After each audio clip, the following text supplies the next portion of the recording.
Hello ವೀಕ್ಷಕರೇ, welcome to Sarsu vlogs. ಬೆಳಗಿದ್ರೆ lunch box ಏನು ಮಾಡೋದು, ಹಾಗೆ ಬ್ರೇಕ್ಫಾಸ್ಟ್ ಏನಪ್ಪ ಮಾಡೋದು ಅಂತ ತಲೆ ಕೆಡಿಸ್ಕೊತಾ ಇದ್ದೀರಾ?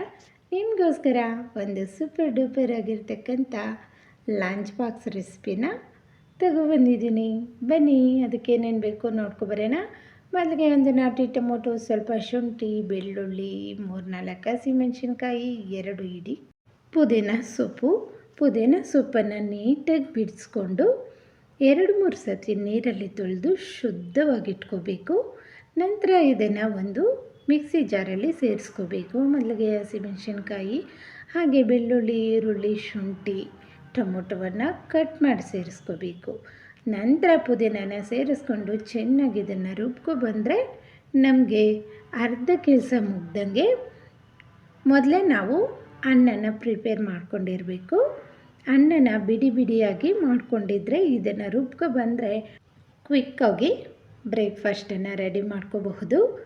ಒಂದು ಕಡಾಯನ್ನು ಬಿಸಿ ಮಾಡಿಕೊಂಡು ಅದಕ್ಕೆ 3-4 ಸ್ಪೂನಷ್ಟು ಎಣ್ಣೆನ ಹಾಕ್ಕೊಂಡಿದ್ದೀನಿ. ಎಣ್ಣೆ ಬಿಸಿ ಆದ ನಂತರ ಇದಕ್ಕೆ ನಾನು ಜೀರಿಗೆನ ಹಾಕ್ಕೊತಾ ಇದ್ದೀನಿ. ಜೀರಿಗೆ ಎಣ್ಣೆಯಲ್ಲಿ ಸ್ವಲ್ಪ ಫ್ರೈ ಆದ ನಂತರ 2 ಚಕ್ಕೆ, 1 ಏಲಕ್ಕಿ, ಒಂದು 3-4 ಲವಂಗ, ಸ್ವಲ್ಪ ಕಡಲೆಬೇಳೆ, ಇದನ್ನೆಲ್ಲ ಹಾಕ್ಕೊಂಡು ಚೆನ್ನಾಗಿ ಫ್ರೈ ಮಾಡ್ಕೊತಾ ಇದ್ದೀನಿ. ಇದು ಸ್ವಲ್ಪ ಫ್ರೈ ಆದ ನಂತರ ಗೋಡಂಬಿನ ಸೇರಿಸ್ಕೋಬೇಕು. ಇಲ್ಲ ಅಂದರೆ ಗೋಡಂಬಿ ಬೇಗ ಕಪ್ಪಗಾಗ್ಬಿಡುತ್ತೆ, ರುಚಿ ಚೆನ್ನಾಗಿರಲ್ಲ, ಸೀದೋಗ್ಬಿಡುತ್ತೆ. ಇದನ್ನು ಚೆನ್ನಾಗಿ ಫ್ರೈ ಮಾಡಿಕೊಂಡು ನಂತರ ಈರುಳ್ಳಿನ ಸೇರಿಸ್ಕೋಬೇಕು.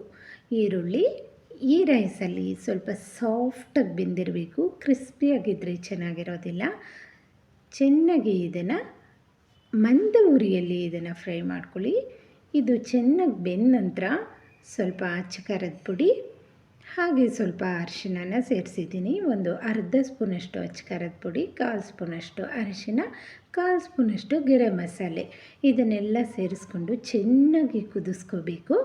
ಇದು ಚೆನ್ನಾಗಿ ಕುದೀತಾ ಇರುವಾಗ ನಾವು ಮೊದಲೇ ರುಬ್ಬಿಟ್ಕೊಂಡಿರ್ತಕ್ಕಂಥ ಪುದೀನ ಪೇಸ್ಟನ್ನು ಇದರಲ್ಲಿ ಸೇರಿಸ್ಕೊತಾ ಇದ್ದೀನಿ. ನಿಮಗೆ ಕ್ವಾಂಟಿಟಿ ಎಷ್ಟು ಬೇಕೋ ಅಷ್ಟು ಪುದೀನ ಪೇಸ್ಟನ್ನು ಸೇರಿಸ್ಕೊಂಡು ಇದನ್ನು ಚೆನ್ನಾಗಿ ಫ್ರೈ ಮಾಡ್ಕೋಬೇಕು. ಪುದೀನ ಹಸಿ ವಾಸನೆ ಹೋಗೋವರೆಗೂ ಚೆನ್ನಾಗಿ ಫ್ರೈ ಮಾಡ್ಕೋಬೇಕು. ನೋಡ್ತಾ ಇದ್ದೀರಲ್ಲ, ಎಣ್ಣೆ ಎಲ್ಲ ಮೇಲಕ್ಕೆ ಬರಬೇಕು, ಅಷ್ಟೊತ್ತು ಇದನ್ನು ಚೆನ್ನಾಗಿ ಫ್ರೈ ಮಾಡ್ಕೊಳ್ಳಿ. ಇವಾಗ ನಾವು ಮೊದಲೇ ಪ್ರಿಪೇರ್ ಮಾಡಿಟ್ಕೊಂಡಿರ್ತಕ್ಕಂಥ ಅನ್ನನ ಈ ಪುದೀನ ಗೊಜ್ಜಲ್ಲಿ ಸೇರಿಸ್ಕೋಬೇಕು. ಎಷ್ಟು ಈಸಿ ಇದೆ ರೆಸಿಪಿ ಅಂದರೆ ಕ್ವಿಕ್ಕಾಗಿ ಆಗಿಬಿಡತ್ತೆ. ಇದೆಲ್ಲ ಅನ್ನನ ಸೇರಿಸ್ಕೊಂಡು ಇದನ್ನು ನೀಟಾಗಿ ಕಲಿಸ್ಕೊಬಿಟ್ರೆ ಪುದೀನ ರೈಸು ರೆಡಿ ಆಗಿಬಿಡತ್ತೆ. ನೋಡಿರಿ, ರುಚಿಕರವಾದ ಪುದೀನ ರೈಸು ಕ್ವಿಕ್ಕಾಗಿ ಹಾಗೆ ಆರೋಗ್ಯಕರವಾಗಿ ಮನೆಯಲ್ಲಿ ಈಸಿಯಾಗಿ ಮಾಡ್ಕೋಬಹುದು. ಮಕ್ಕಳು ಬ್ರೇಕ್ಫಾಸ್ಟ್ಗೆ ಲಂಚ್ ಬಾಕ್ಸ್ ಸಹ ಕೊಟ್ಟು ಕಳಿಸಬಹುದು. ಈ ರೈಸಲ್ಲಿ ಪುದೀನ ಫ್ಲೇವರು ತುಂಬ ಸಖತ್ತಾಗಿರುತ್ತೆ. ಹಾಗೆ ಗೋಡಂಬಿನ ಹಾಕಿರೋದ್ರಿಂದ ಅದರ ರುಚಿನೇ ಬೇರೆ ಇರುತ್ತೆ. ನಾಲಿಗೆಗೆ ತುಂಬ ಹಿತವಾಗಿರುತ್ತೆ ತಿಂತಾಯಿದ್ರೆ. ಅನ್ನನ ನಾವು ಬಿಡಿ ಬಿಡಿಯಾಗಿ ಮಾಡಿಕೊಂಡ್ರೇ ಇದು ಸೂಪರಾಗಿರುತ್ತೆ.